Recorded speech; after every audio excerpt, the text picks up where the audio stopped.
Get your day started the right way with Good Day Tampa Bay. Lawmakers want you to put your phone down and keep your eyes on the road. Distracting driving, we know this is a big problem.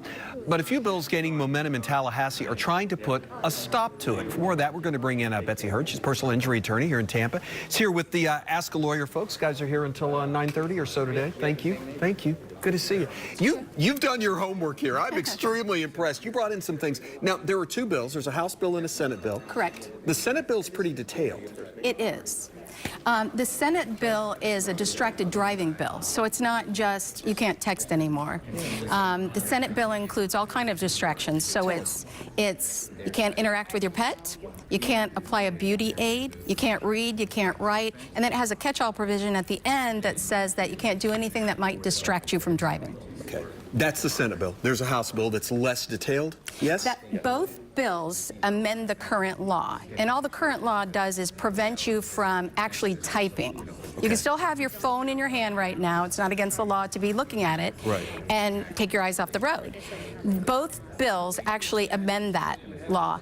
And the House bill, all it does is it makes the offense a primary offense. In other words, they can pull you over for it, and then it takes away a couple of the little exclusions, but it really doesn't have the detail of the Senate bill. You told me something interesting that I hadn't really thought about, and you've got good answers for why, as to who has been opposed to this in the past and how that's going to be dealt with. So the original law was enacted in 2013, and then there's been several bills proposed in the interim between 13 and the current time. Part of the opposition is that some of the statistics show that when the seatbelt law was made a primary offense, that minority drivers were targeted.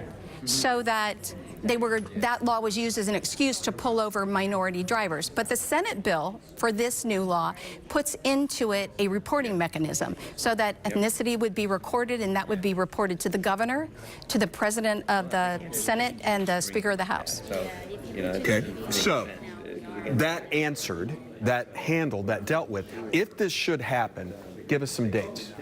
Okay, so the bills are different right now, but the Senate bill, which I think is more detailed, and at least I'm rooting for that one, that would go into effect October 1st in the sense that from October 1st to the end of December, a warning would be given, and then in January 1, there would be tickets for it. Before we go, and I've got one more thing I want to ask you about.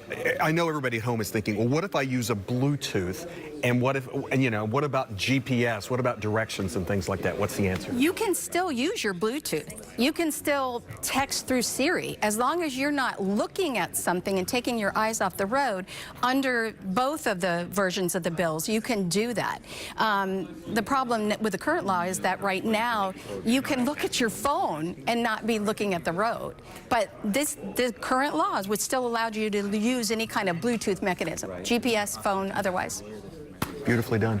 Thank you. Really, thanks. I know you did a lot. You did homework on this one. I'm impressed. Thank you for doing that. Thank you. Good to see you, and thanks for being here this morning and helping us out. All right.